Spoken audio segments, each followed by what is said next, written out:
Are we good otherwise? Okay.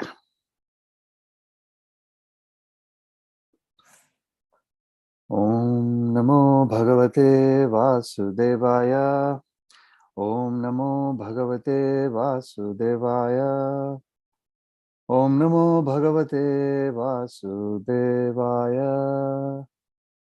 Tasya vidashturishasya kutastaya khilatmanaha.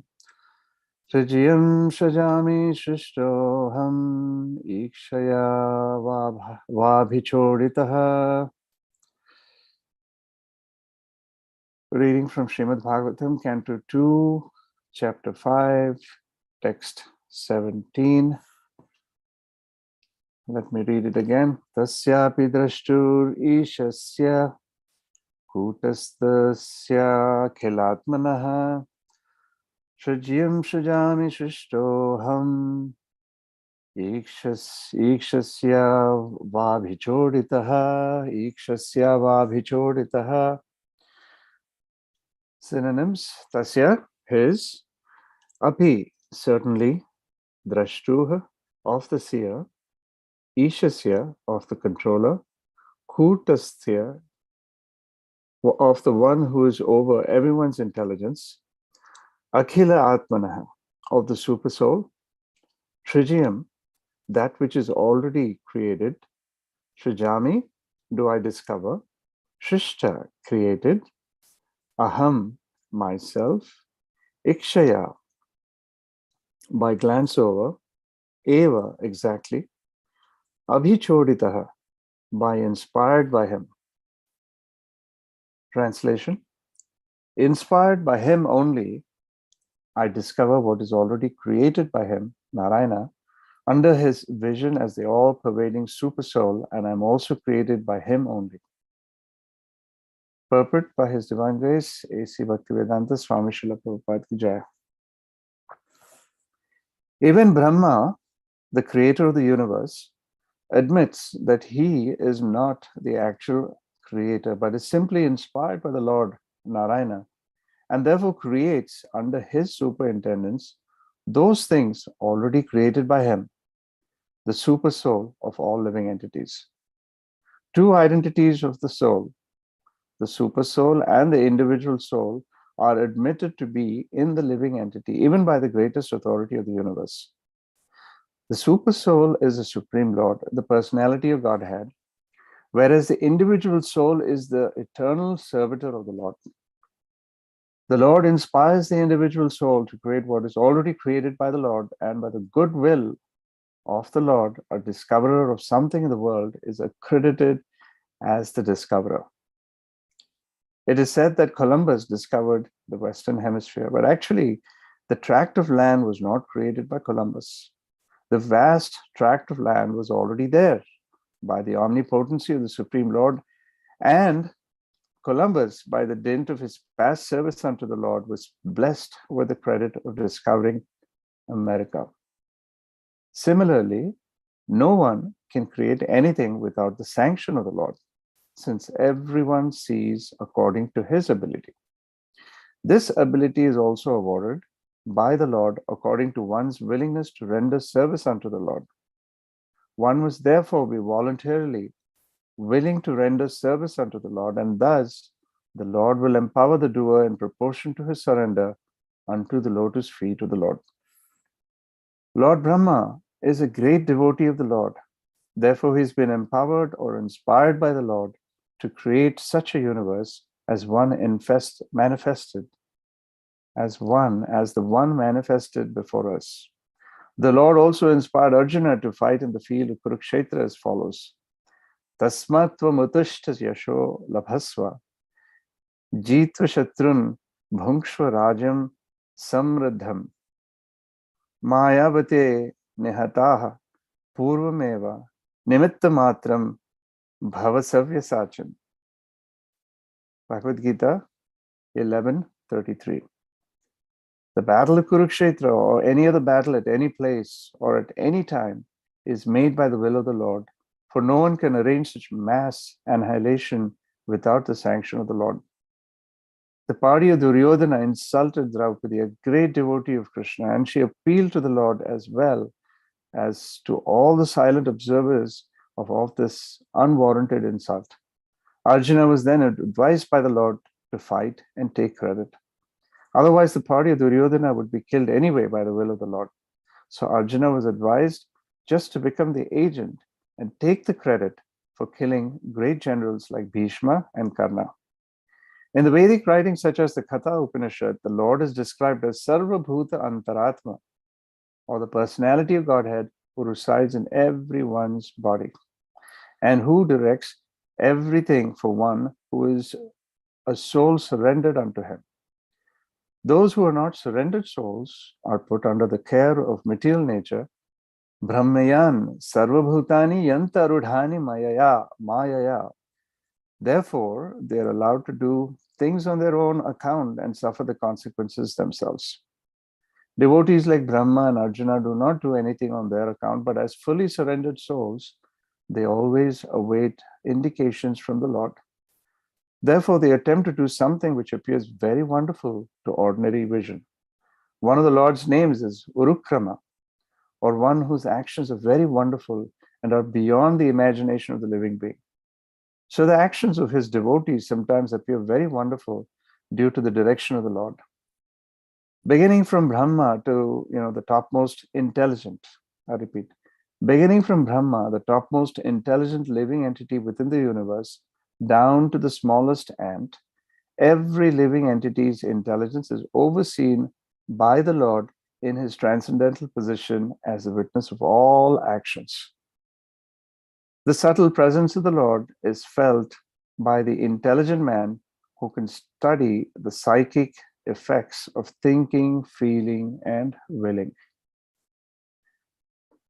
Om Ajnanatimirandasya Gnananjana Shalakaya Chakshurunmilitam Yena Tasmai Sri Guruve Namaha Shri Chaitanya Manobhishtam Stapitam Yena Bhutale Swayam Rupa Kadamayam Dadati Swapadantikam Vancha Kalpatarubhyascha Kripa Sindhuvevacha Patitanam Pavanebhyo Vaishnavebhyo Namo Namaha Sri Krishna Chaitanya Prabhu Nityananda Shri Advaita Gadadhara Srivasadi Gaura Bhaktavrinda Hare Krishna Krishna Krishna Hare Hare Hare Rama Rama Rama Hare Hare. Morning everyone, and welcome to today's discussion. Once again, we're discussing Canto 2, Chapter 5, Text 17.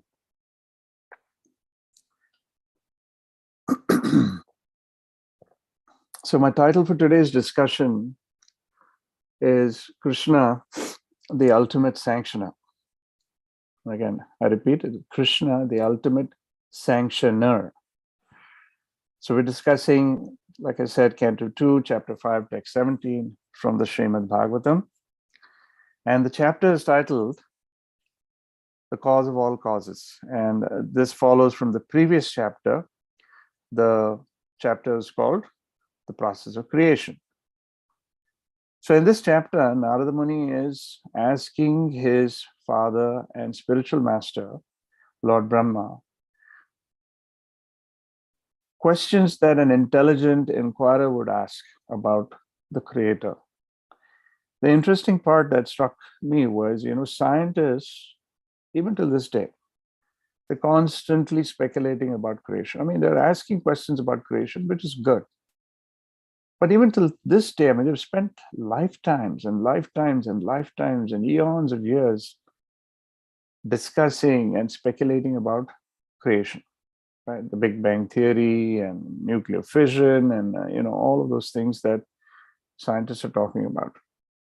But they seem to be stuck, completely stuck, and never want to go beyond that, asking, the most important question is, who is the creator? Yes, creation exists. We are here. But who was that intelligent creator behind this creation, or who is that creator? somehow the scientists are stuck. They have a mental block. They're not able to get beyond, the point of talking about creation, speculating about creation, right? So their seemingly intelligent brains are, they simply refuse to go beyond that point. Well, you and I and several others are fortunate enough that we're being enlightened by Narada Muni's questions and Lord Brahma's responses. And Lord Brahma's responses in this chapter especially, are so perfect, and they leave nothing to speculation. There's no ambiguity involved. So it makes it so much easier and, clearer for us as we, read these verses.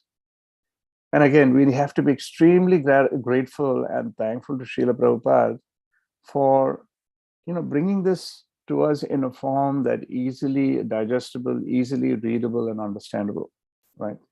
Otherwise, I don't think I would have, gone to the extent, and I would have been stuck with the scientists in that brain fog of all about creation and speculation around creation.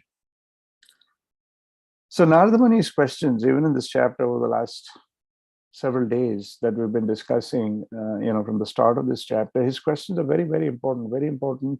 He's asking Lord Brahma, under whose control is all of this creation being done?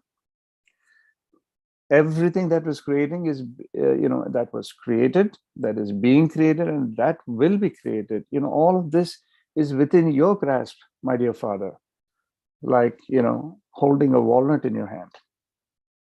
Now, he didn't say, he didn't call it a watermelon, or he didn't call it, a Halloween pumpkin, or even a crystal ball, right? He's not speculating like some of these mystical,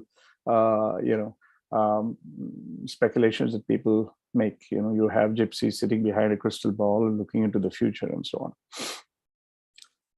But instead, he described this as knowledge that Lord Brahma is holding within the palm of his hand, like a walnut. That means Lord Brahma is in so much, he possesses so much knowledge. And so he asks, what is the source of all of this transcendental knowledge, my dear father?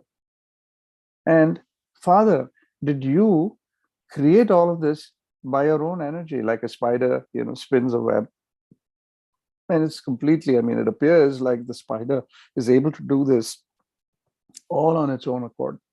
It doesn't require any help, right? It creates its own home so easily, no matter where it is. Very easily, it's able to spin that web, and then, it's able to sustain itself by trapping, other insects and flies and so on.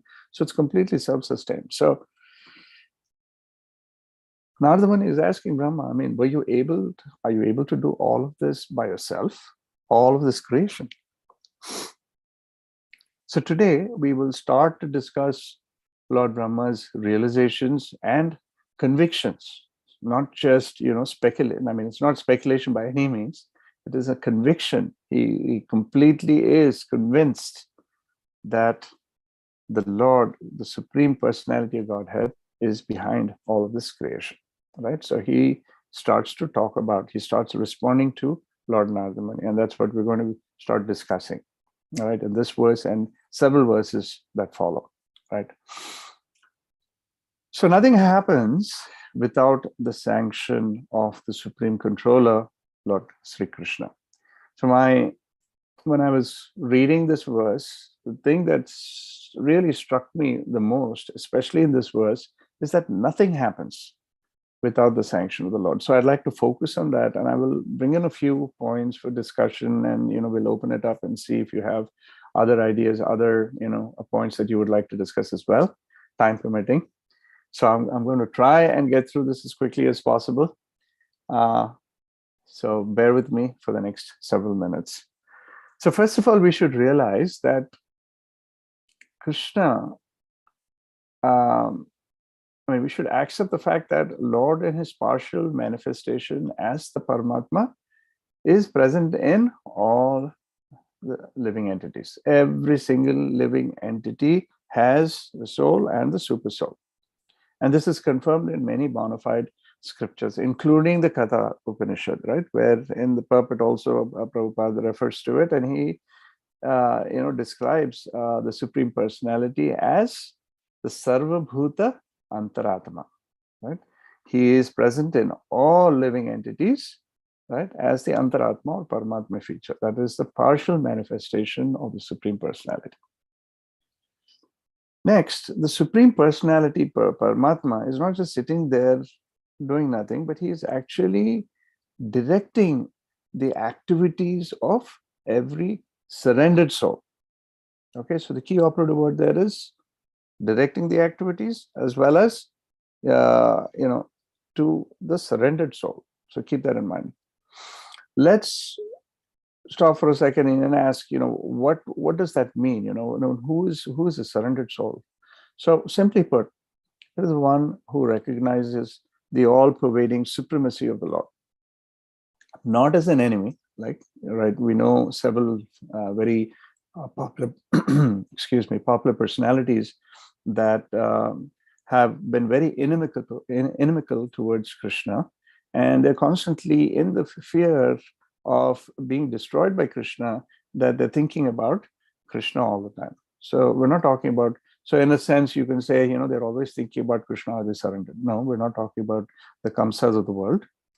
But at the same time, we're talking about those souls that are constantly thinking of Krishna in a favorable manner, because they're looking at Krishna as someone who is an accepted Supreme Personality of Godhead that is directing them and guiding them. It's almost like, in a sense, like a GPS, right? A GPS where we're being guided and being helped with navigating through this chaotic material life as we know it, right?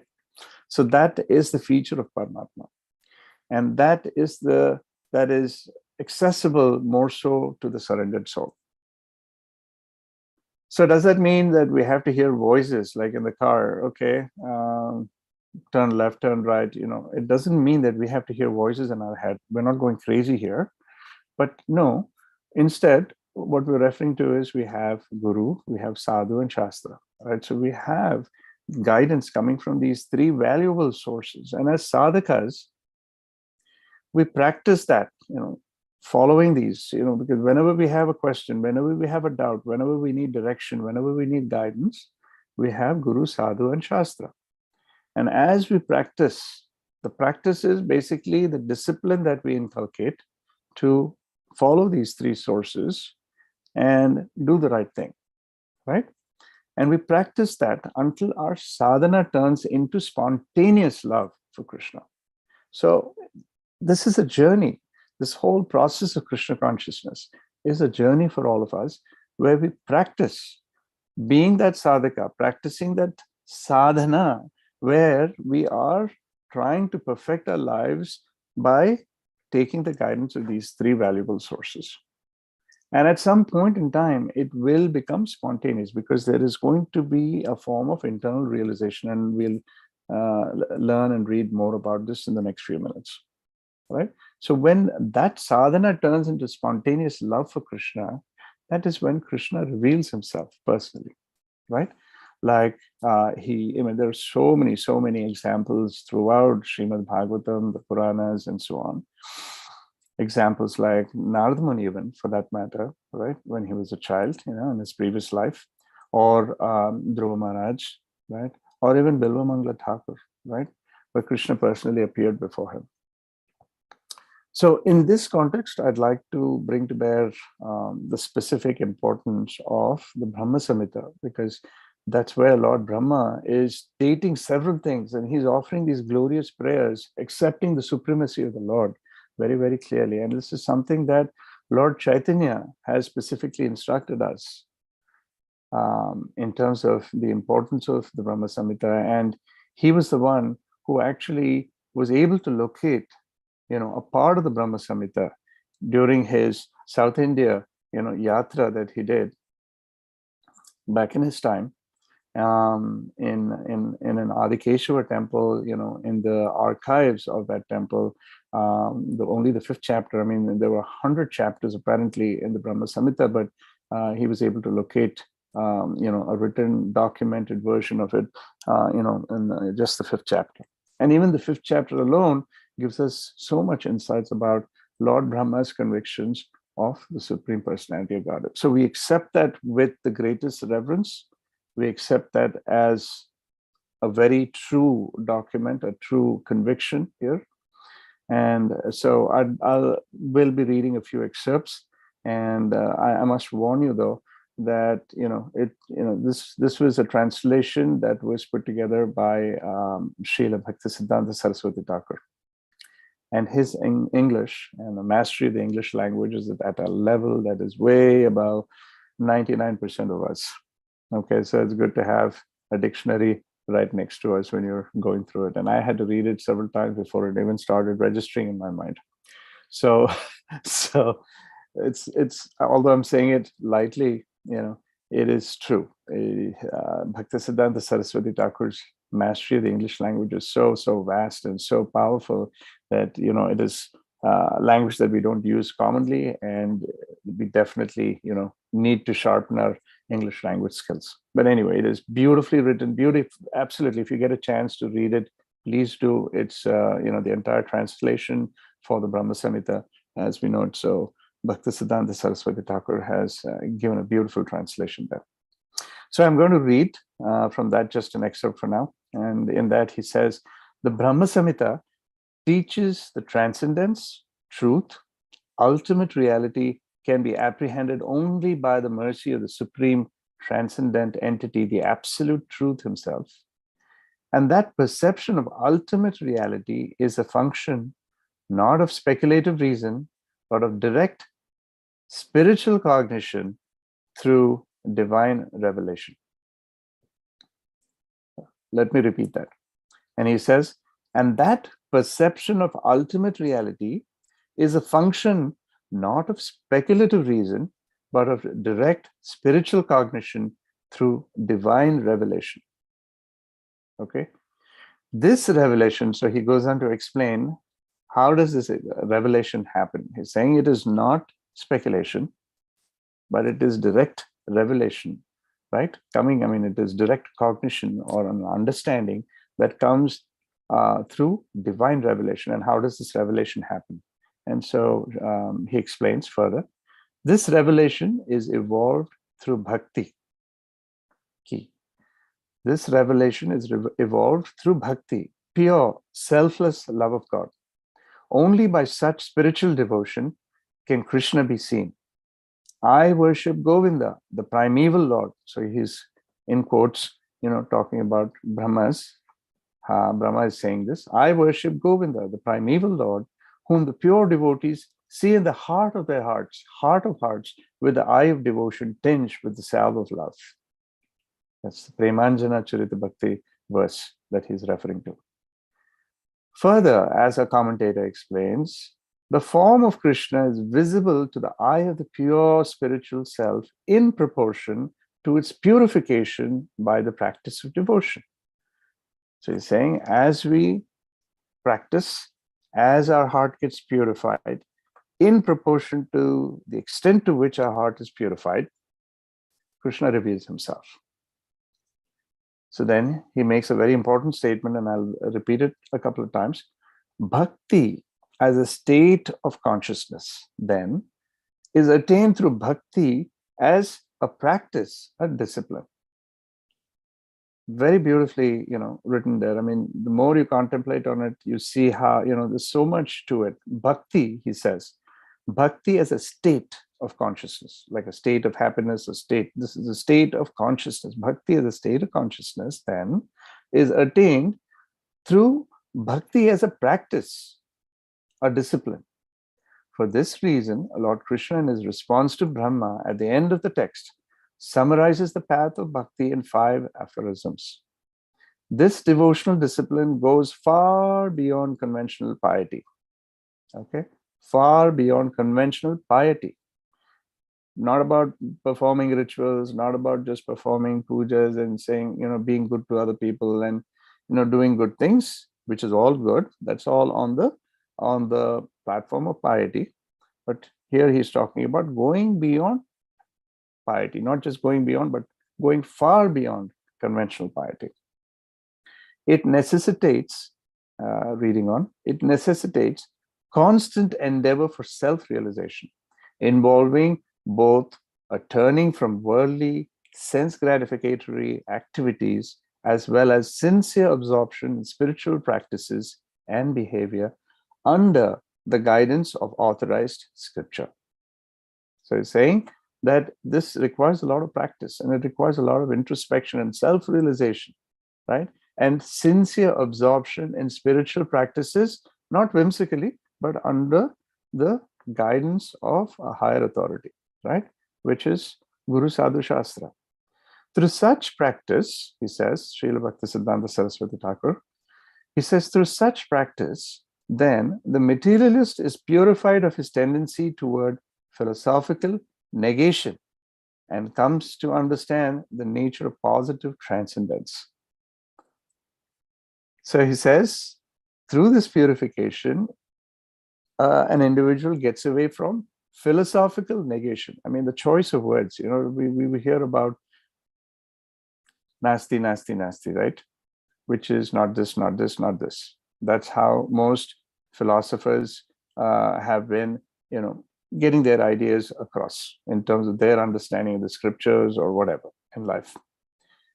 So here, Srila Bhaktisiddhanta Saraswati Thakur is very nicely saying it's helping this practice of sadhana and, you know, taking guidance from the higher authorities through authorized scriptures, removes that philosophical negation, and he comes to understand the nature of positive transcendence. He's talking about negation, and he's also talking about positive transcendence. Beautifully put. Okay. So this is all about devotees that are surrendered to Krishna. So they accept the guidance coming in, right, from the Paramatma, and like we discussed through the three important sources. But what about people, you know, who are not surrendered? Does that mean the Paramatma doesn't exist? No, Paramatma still exists. But the Paramatma is, you know, giving and, you know, allowing this soul, this jiva, to enjoy and do whatever they want to do, right? So Krishna is preserving that free will, and he allows these jivas to do their own thing. But he also is very clear. He says, okay, you have to also deal with the consequences.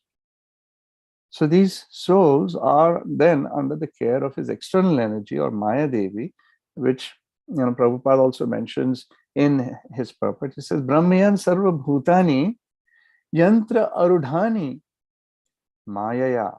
So in other words, good luck to all those who want to enjoy on their own. Do what you want to.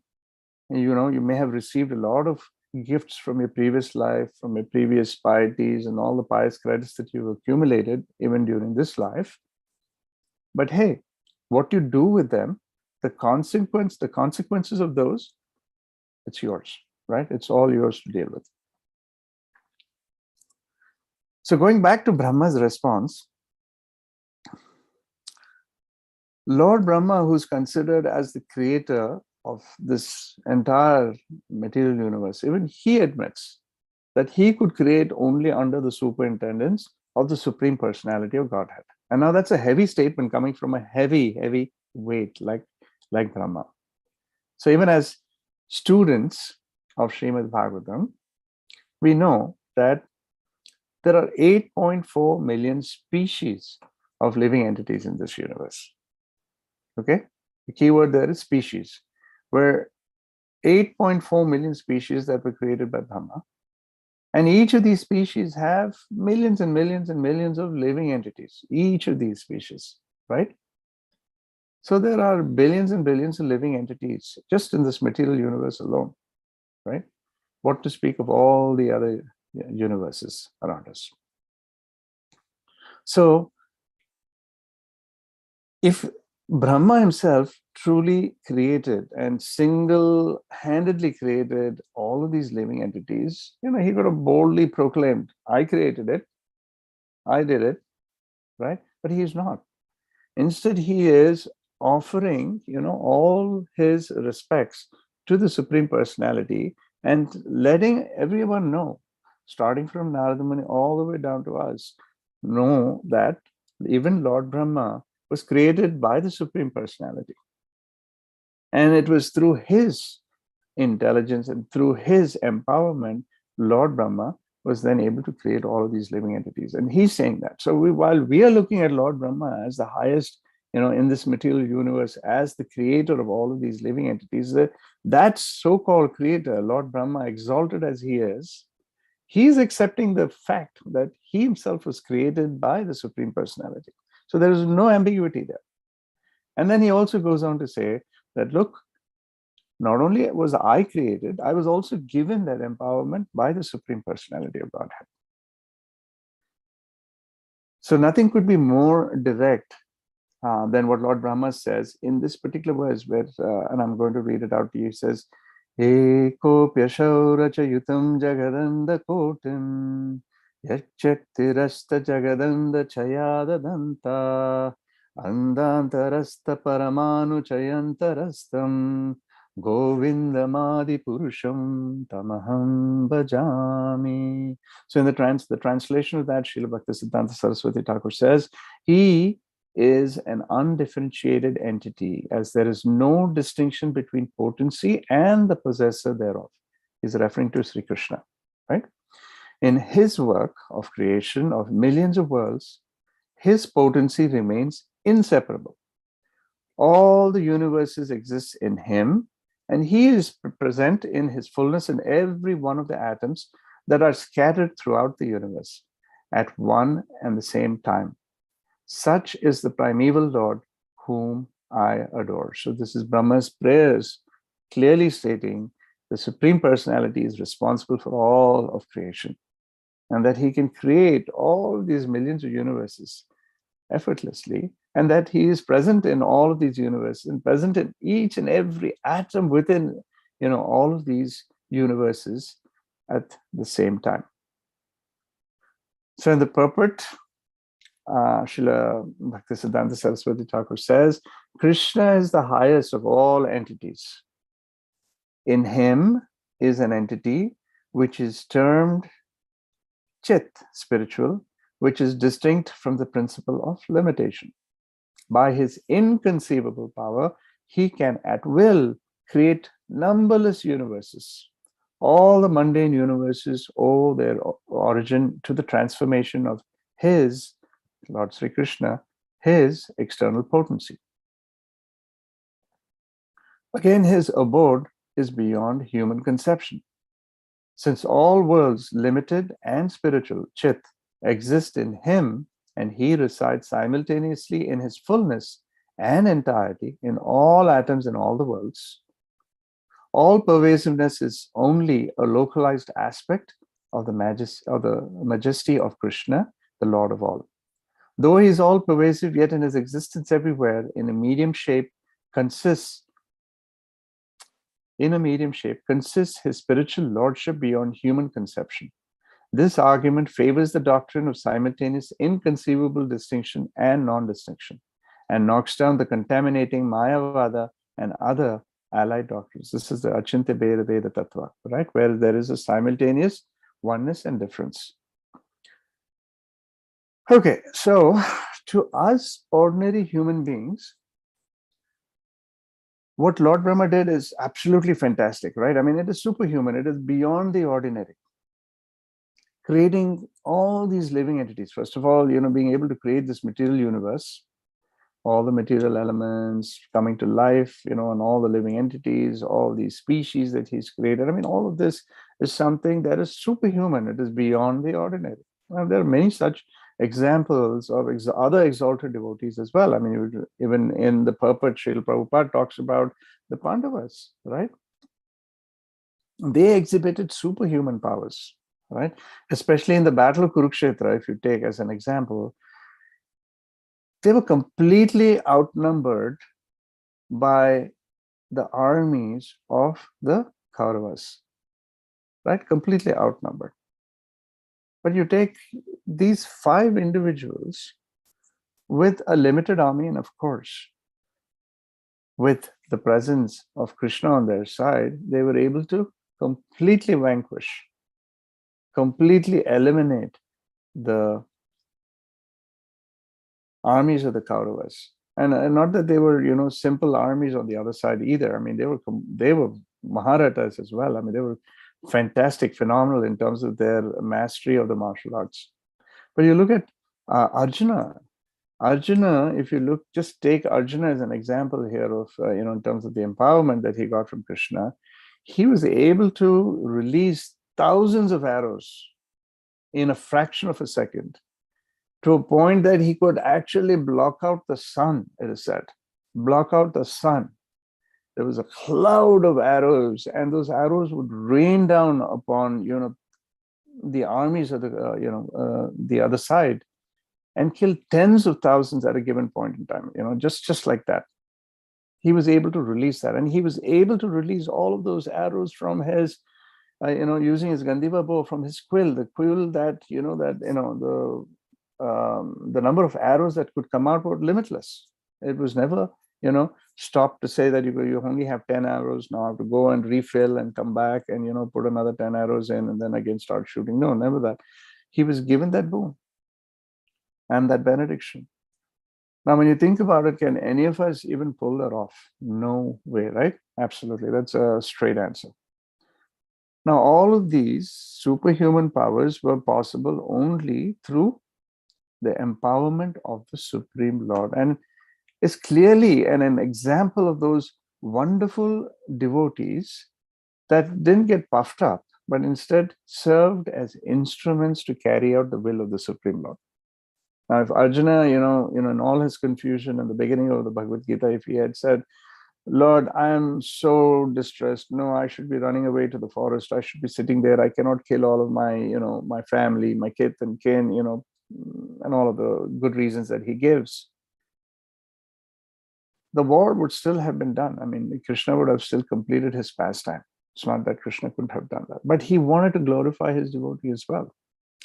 And so he gave Arjuna the opportunity to, listen to him and perform as an instrument, and empowered him with everything that he needed to be successful.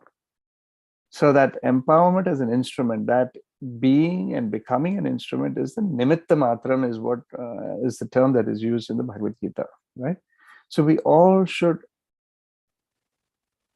aim to become that nimitta matram in everything that we do, so that we are instruments of Krishna, instruments in everything to please Krishna.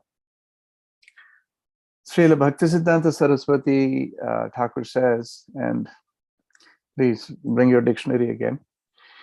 He says, what we are experiencing through Lord Brahma in his Samhita is not mystical hallucination or quaint mythologizing, nor an exercise in pious wishful thinking. We're getting a glimpse, however, let me repeat this. We're getting a glimpse, however dimmed by our own insensitivities, into the spiritual world as seen by one whose eyes are tinged with the salve of love. We're seeing through Brahma an eternal, transcendental world of which the present world is a mere reflection. Goloka is infinitely more real than the shadowy world we perceive daily through our narrow senses. Brahma's vision of the spiritual realm is not his alone. It is shared by all those who give themselves fully unto the loving service of Lord Krishna. Though Brahma admits that Goloka is known only to a very few self-realized souls in this world. So, Bhaktisiddhanta Saraswati Thakur goes on to say, and I'll read that to you. He says, we're not asked to accept Brahma's account of transcendence uncritically and dogmatically, but to avail ourselves of the spiritual discipline, Bhakti Yoga, that will gradually lead us to our own experiential understanding of this highest truth. So in other words, what Bhaktisiddhanta Saraswati Thakur is saying and what our acharyas are saying is that we don't have to accept the Brahma Samhita as, just as blind people would do. We're not accepting it blindly. And we should not. But instead, avail ourselves of the spiritual discipline. He's saying, and they're all saying the same thing, which is practice Bhakti Yoga, because in the process of practicing Bhakti Yoga, our realizations will grow, and through our realizations, and we will have an experiential understanding, meaning understanding through experience of the highest truth. So, many a times, during lectures as well, you hear people have all of these questions coming up. How do I, what can I do? How do I do? And all of these questions come to us, which is normal, which is natural. But keep in mind, fundamentally, there's one simple thing to reduce that anxiety. We should realize that Krishna reveals himself only on his terms. We can only Hare Krishna, we cannot Hare Krishna. So, keeping that in mind, our realizations are a direct reflection of our state of bhakti, as Bhaktisiddhanta Saraswati clearly mentioned, right? As our bhakti purifies, as our experiences will open our hearts, open our minds, and will allow Krishna into our hearts, and thereby helping us understand Krishna better. So let's not worry too much about, oh, I didn't get this, or oh, how do I do this? But why this and why that? There's too much analysis that goes through our heads, and we're trained in such a way that this tends to happen quite often, thanks to all the conditioning that we get through our education in schools and colleges and universities even today. So that analytical mindset, we need to get off of that mental platform and keep in mind this fundamental truth, this understanding that we're not trying to solve this whole thing. We're not trying to understand. Even the greatest of the greatest personalities, number one, like Brahma and others, do not fully understand Krishna. So what to speak of us? So we have a very, very, very, very limited understanding of Krishna, and that is okay. Krishna also says that, he reveals himself, keep it simple. To the simple hearts and to the simple minds, like Kulavecha Shekhar, for instance, Chaitanya Mahaprabhu revealed himself. Was he, a great learned person? No, by no means.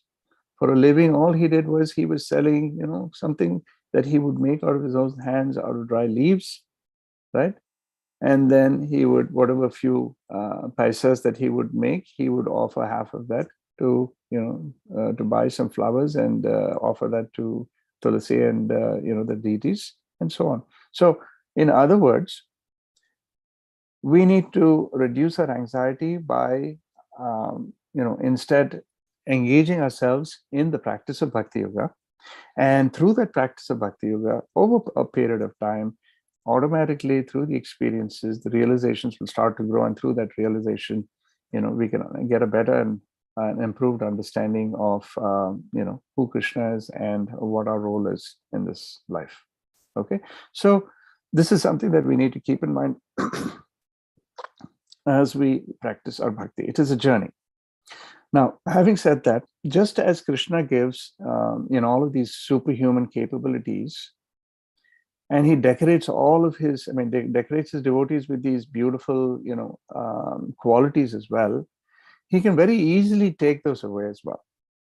Okay. An example that comes to mind is Arjuna, for instance, right? So we were talking about Arjuna, where he could release thousands and thousands of arrows just in a fraction of a second, and he could annihilate tens of thousands of soldiers on the battlefield. But at the same time, when the battle of Kurukshetra was over, and everything started to finish, and Krishna's pastimes were done, Krishna made his disappearance.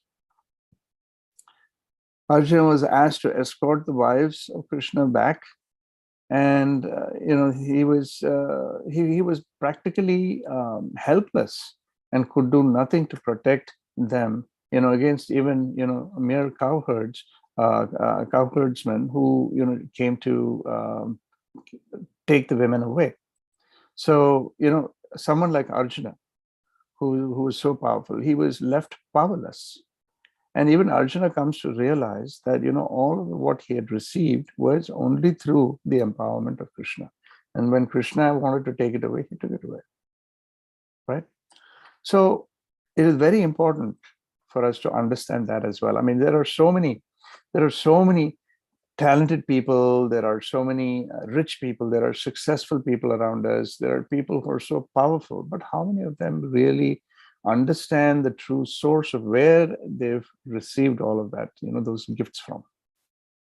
And how many of them even realize that all of that could go away in just a blink of an eye, right? They are constantly thinking, oh, I am this and I will be this for the rest of my life, right? They don't understand that all of that could just disappear just in a blink of an eye. All right. So there are very, very few people who come to that realization. And I'll tell you, just being students of the Srimad Bhagavatam, being a part of Srila Prabhupada's mission here, we are so fortunate that we're getting all of this knowledge. It's just a question of digesting that and applying that in our day-to-day lives, even if it is simple, small baby steps. It doesn't have to be vast amounts, just a little by little by little. It in itself is so revealing, right? That we understand the true nature and the true supremacy of the Lord. So I'd like to end today's discussion with one last point.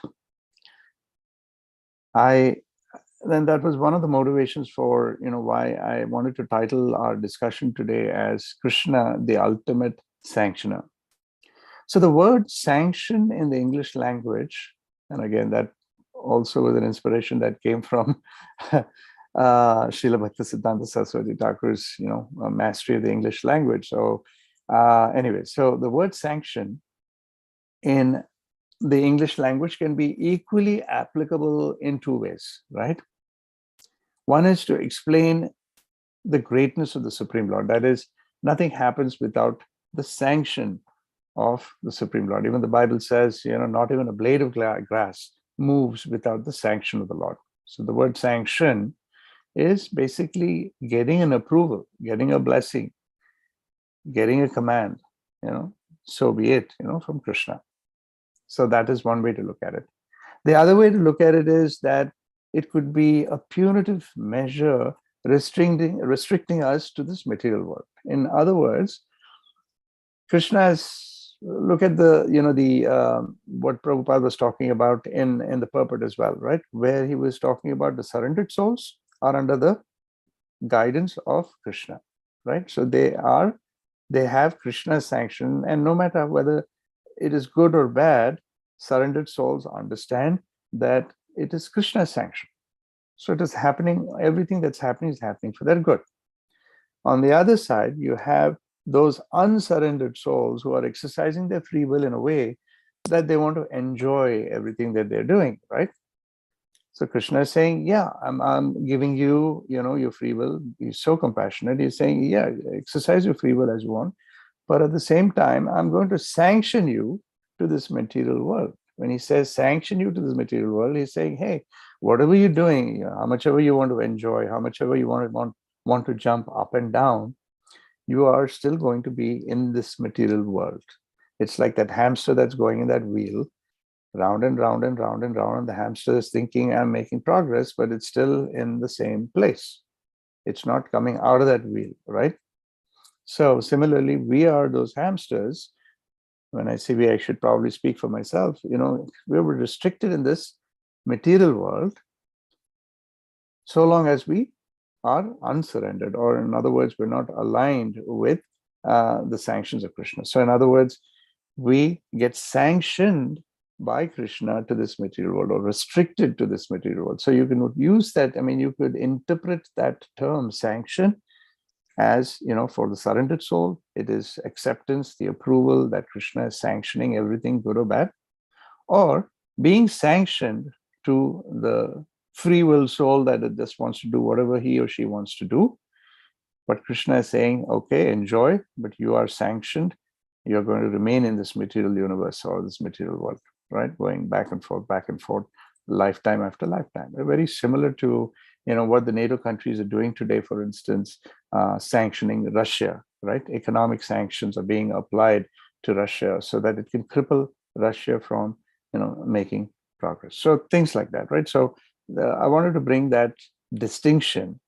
And in both ways you look at it, they're applicable, because the word sanction is coming from Krishna. And depending on whether we are surrendered or not surrendered, sanction can mean different things for us, and not just mean, but also could have different, completely and significantly different consequences for us, not only in this life, but in our next life, right? So, takeaways from this. First of all, Krishna is the topmost creator. There's no question about that. I hope, after what we discussed now, there's no question about it. And I'm sure through your experiences, through your readings, and through your realizations, you know that Krishna is the topmost creator. Even Brahma is accepting that. And it is only through Krishna's sanction that even Brahma was able to create this material universe. And so therefore, nothing in this material world happens without the sanction of Krishna. The question is then, do we want to have Krishna's sanction, or do we want to be sanctioned by Krishna? Like I just explained. In both cases, Krishna is the sanctioner. But through his unlimited compassion towards us, we have the free will to choose.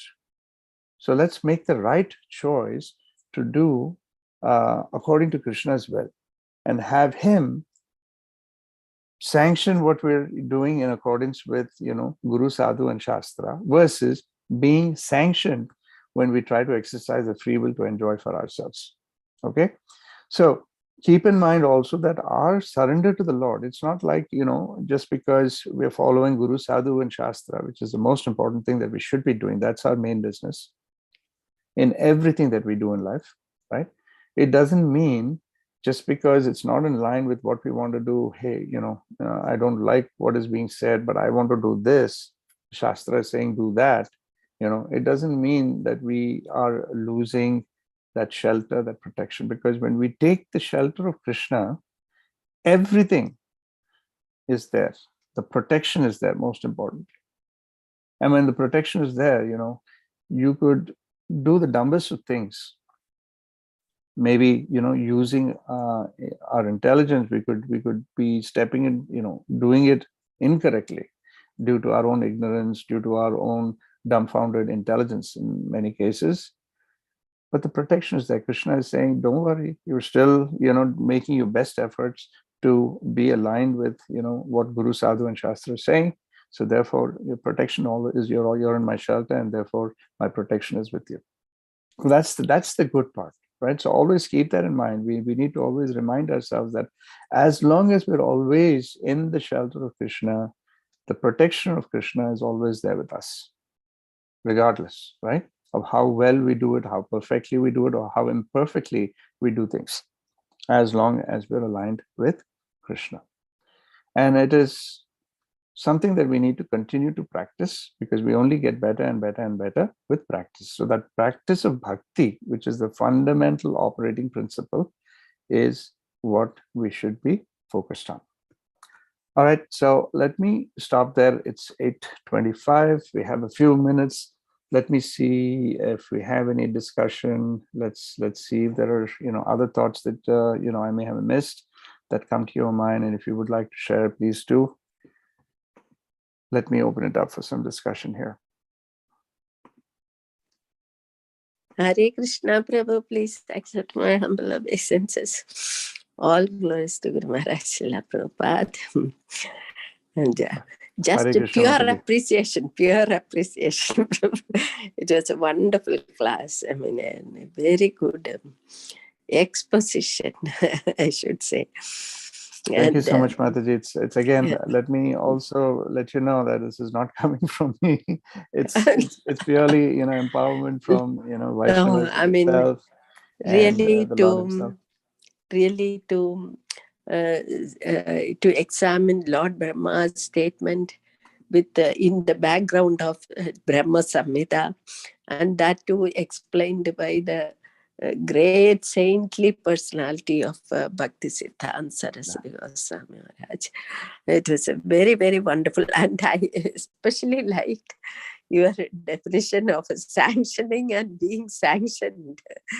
That was very cool, really. It doesn't occur to us normally, Krishna sanctions or are we being sanctioned by Krishna? That is very cool. Thank you so much, Hare Krishna. Very nice class. Thank you so much, Mataji. If you get a chance, please read the translation. Very beautifully written, very profound, but very beautifully written by Bhaktisiddhanta Saraswati Thakur. I mean, it's just amazing. And I've heard, about his writings, but I've never personally read, other than a few, excerpts here and there. But once, as a result, this opportunity that I was given to, talk a few things about this verse, I started getting into it. And as I was reading it, I was getting so attracted. I wanted to read more and more and more and more. It was just absolutely wonderful. I mean, there's so much to it. And every line, if you have to go back and read it 2 or 3 times before it starts to sink, because it is so high flown, but it is, it is deep. It is deep. Every word is not just put there for just for the sake of putting it there, but it is actually so meaningful and so heavy in the meaning, very, very deep. So I highly recommend, if you, it's definitely not light reading to, at night. It is something that you want to read and take seriously. But thank you so much, Mataji. I wish, personally, I wish Srila Prabhupada had the time to give us a purport on those, Brahma Samhita verses. That would have been really neat, but Srila Prabhupada, with what he has done, we cannot complain. Yes, absolutely. Thank you, Mataji. Balram Prasad Prabhu, you have your hand up for a while. I hope it's not hurting. No, Mother. Prabhu, thank you so much for enlightening us. Few things, it's a reflection, Prabhu. Yes. Not a controversy or anything. Just want to let you know my thoughts. One is appreciation. All of our devotees definitely appreciate the speaker, which I would also do the same thing. But the appreciation is good. So if suppose I speak, somebody appreciates it, gives me encouragement to learn more, and it inspires me to learn more and do more. That's the appreciation we have to honestly give. So in that way, how much preparation you have done, I really appreciate, because getting all this in place for all of us, it's difficult. So that's why there is a various speakers. If I look at the Chopati Prabhu, ISKCON Chopati speakers, every speaker, they did do a lot of research and then get into that kind of a discussion, and then so much is revealed. So I was thinking about it, one thing. Then few other things came to my mind, Prabhu. See, the Lord Brahma, even though he had that knowledge, Madhu and Kaitava, they come and stole the knowledge. And again, Lord Vishnu interfered, and in the form of, I think it is Lakshmi, Haigriva, I believe. So, and then he restored that knowledge back to Brahma. So it's coming all the way from there, from Brahmaloka, from Brahma's time till today. How the knowledge, because now the people understood the main thing is the scriptures and knowledge. So now what they're trying to do in the current world, if you exploit these scriptures, then there is no evidence. That means the knowledge is gone, no evidence. So that's how British came to this country and exploited, and then they there and gave their culture of following, because they want to rule over the material world. And then I'm thinking in a broader sense.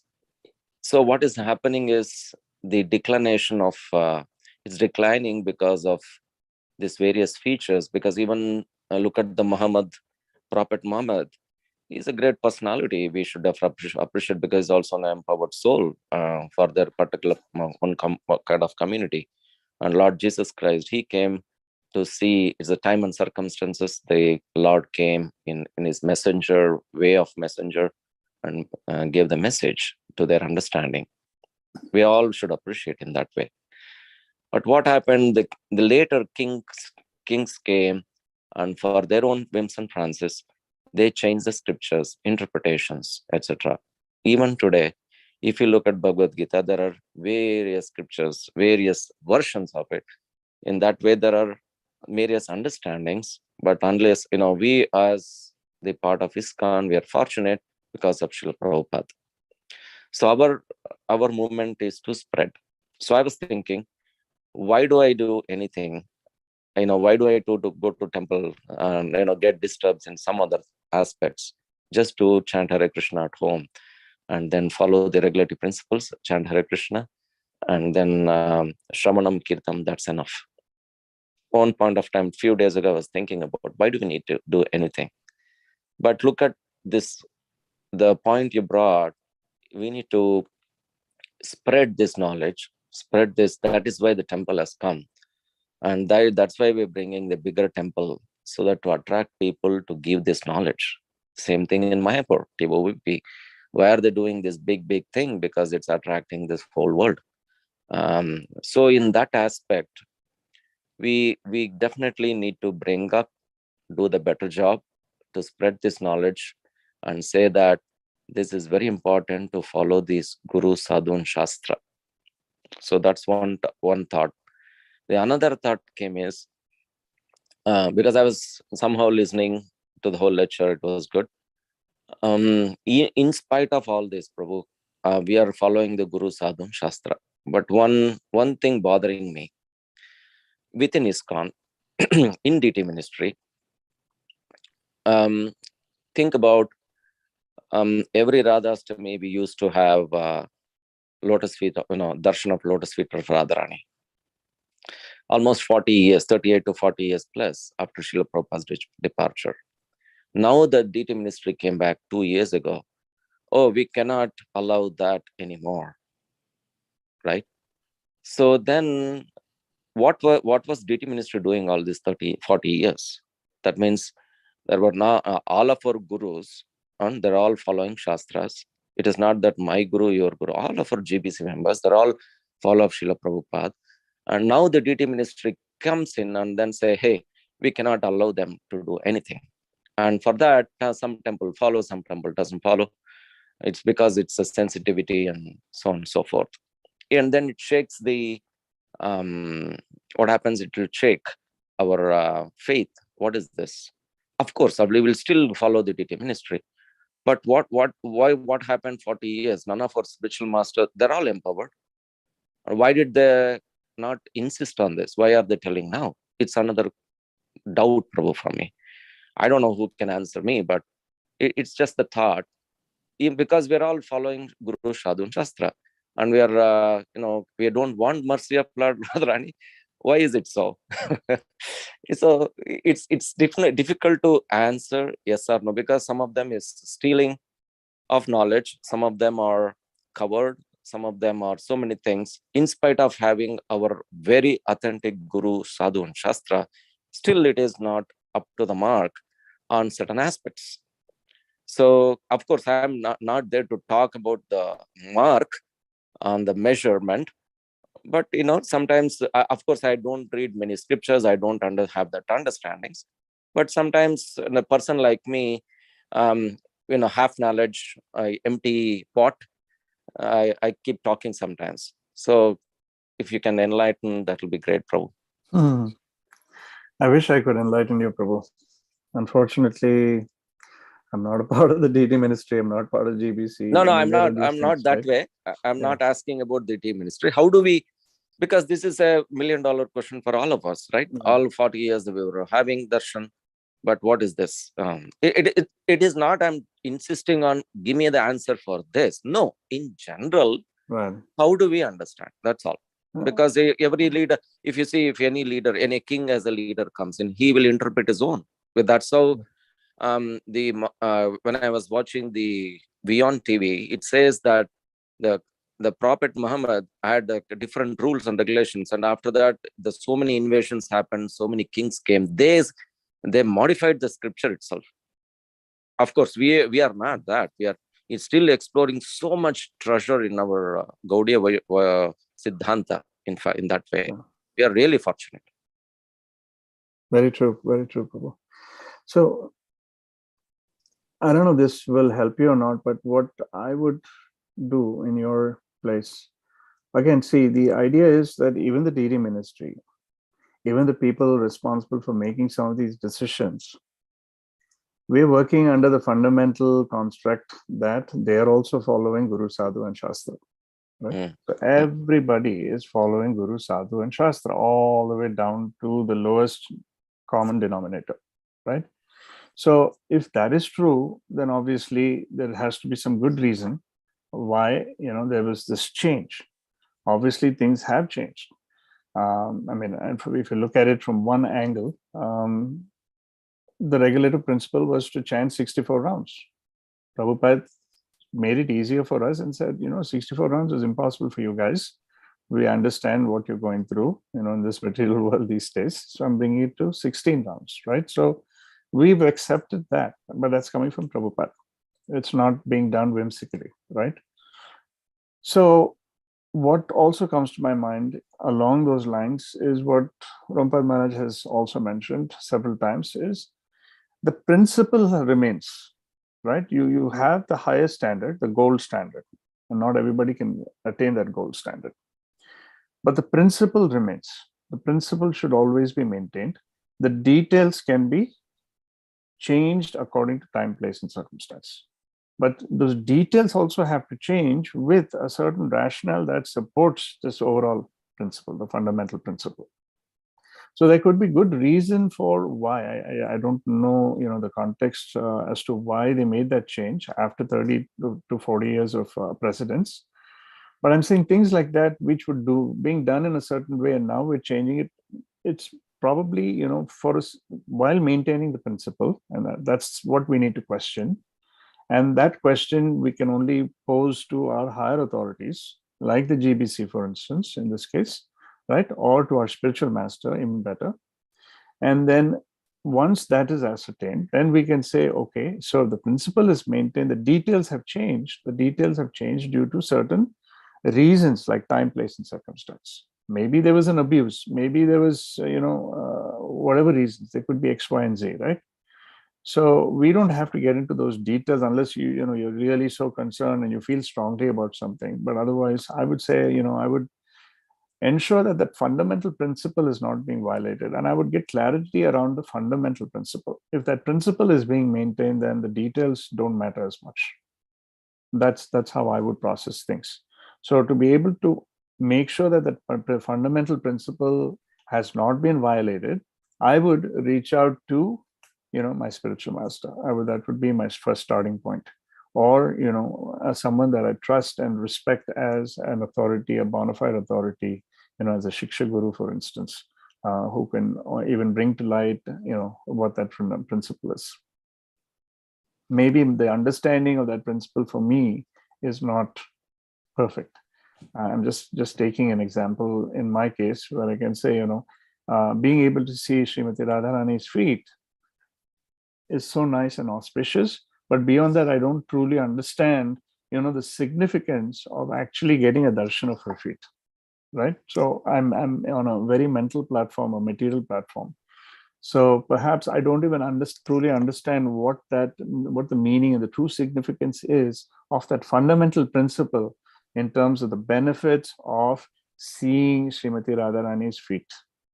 Right? I don't even I don't either. Anyway, even if we look at it, what do we understand until there is a hearing from our spiritual master or guru? Yeah. What does that mean? It's not that, Prabhu. What I'm telling is, I'm not challenging on this question. I understand. And it is not none of my things. What happens is our shakes our faith. And then, little loose talk like me can go to so many people and say, yeah, right. So what I mean to say is, still we need to just follow Guru, Sadhu, and Shastra. In that way, even the verdict of the highest principle, as you said, it has to come from the empowerment again. And who are we? Who am I? Because we never know, because whoever Krishna reveals in the heart of a devotee. Otherwise, why the scientist it's not that scientist doesn't have any intelligence also coming from Krishna, but they're misutilizing, and they're trying to their best. but there is no empowerment from the real empowerment, but is on their own, because that's why it's evolving rather than it's saying it's a fact. It's not a conclusion, but it is just evolving for years together in the middle platform. As you said, it's a sanctioned by the middle nature, or not Krishna, by the form of a middle nature, and we're all sanctioned by the middle nature when you're trying to be in the middle, enjoy and exploit the middle nature. Then the middle energy acts on us. That's the sanction, and the Krishna sanction is through middle energy, as you said, rightly said earlier. And then we need to go from a Maya, Mahamaya to the Yoga Maya perspective, and we have to get to surrender to the lotus feet of Radharani and get around Krishna's. In that way, we will be under the Hladini Shakti. But it's a long way to go. But I think only way is, our still the faith is to surrender to our spiritual master and Srila Prabhupada, and keep going in that way. We don't have to think about anything. If Krishna wants to reveal, he will reveal. It's not revelation. Well said, Prabhu. In fact, so when we say, go to Guru, Sadhu, and Shastra, those are the three valuable resources. That's the right thing to do. So fundamentally, that principle is absolutely valid every single time. Correct? Yes. But then what we receive when we do go to these three resources is directly proportional to the amount of realization and spiritual maturity that we have, right? Or devotional maturity that we have within ourselves. I'll give you an example. So many years ago, when I lost my job, thanks to the economy, I was really desperate, in terms of trying to find a job here, there, and everywhere. I was looking at all kinds of options. I had to put food on the table, as most of us do, even today. And at one point, I got a very good offer from McDonald's. So I was ecstatic. I said, "Oh, I got a job, and this is fantastic." So I went straight to my spiritual master. I spoke to Guru Maharaj and said, "Guru Maharaj, I got a job." I thought he would, pat me on the back and say, "Very good, Krishna made it happen." The next thing he said, "You're such a fool." I mean, he actually said this. He said, "Oh, you really want to, you really want to." And I forget the exact words he said after that. He said, You're such a fool that you think that this is going to help you. You're actually going to be increasing your karma even more. You're going to be." He used a word, now I forget what it was, but basically, you're going to be working and supporting a company that is killing cows, right? And you're going to be increasing so much karma for yourself. So I turned around immediately, and at that point in time, I was devastated. I was totally devastated. I was like, I'm not able to put food on the table. And here my spiritual master is telling me, "Don't take this job." And this was the only one job that I managed to get after months and months and months of severe anxiety. And so not understanding, but I still wanted to make sure that I'm following, his instructions. So I just turned around and I turned that offer down. And they were surprised as well, but that's irrelevant. But to me, I couldn't understand at that point in time. But now, when I look back in retrospect, I can see, Guru, Sadhu, and Shastra absolutely is the right guidance. At that point in time, it didn't make sense to me because I didn't have that level of maturity, not that I have. We are looking for survival.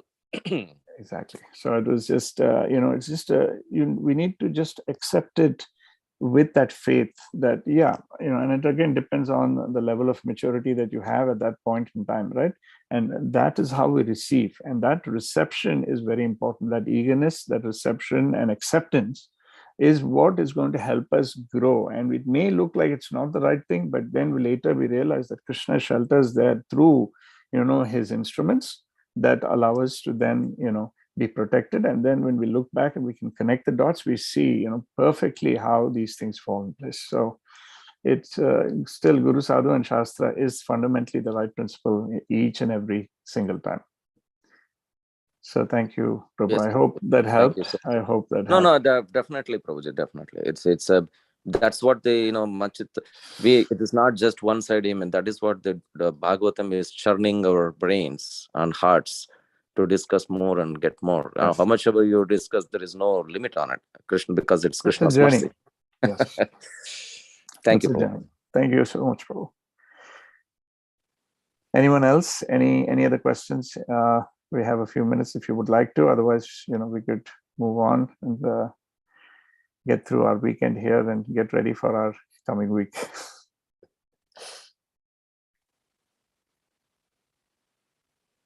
Radha Kunja Bihari Prabhu, anything from your side? Any questions? Anything you'd like to add from your infinite knowledge? Hare Krishna, Prabhuji, please accept my humble obeisances. All glories to Srila Prabhupada. Prabhuji, Hare Krishna. wonderful discourse and wonderful, discussion between you, Sandhya Mataji, as well as Balram Prabhu. There's not much I can add to this sort of a discussion. However, what I realized was, some of the references were being made to, other religions, and Prabhupada's understanding is completely, in a different plane. Whereas, most of us, we have not even read those scriptures and understood what the other religions are and what they say.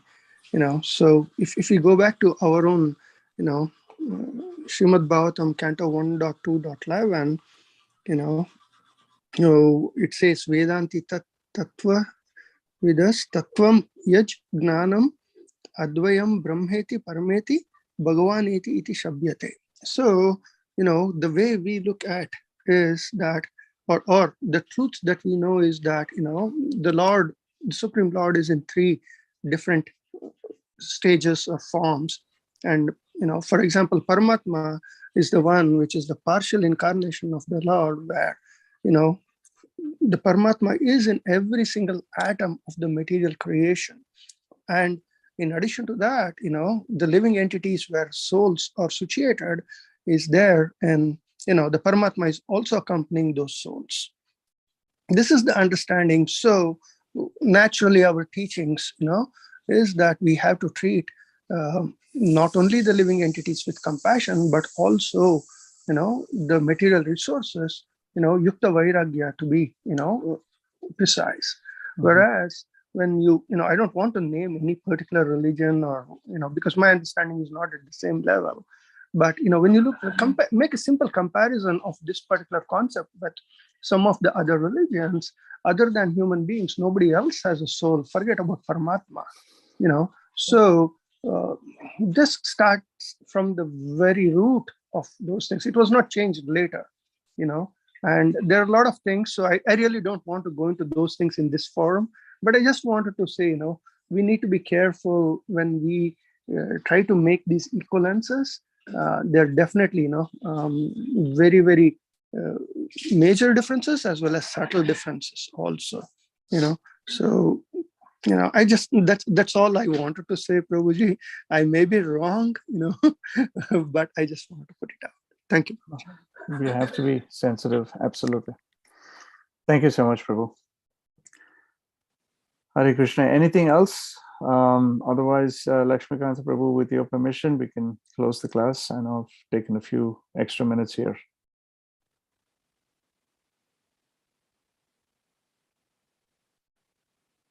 All right.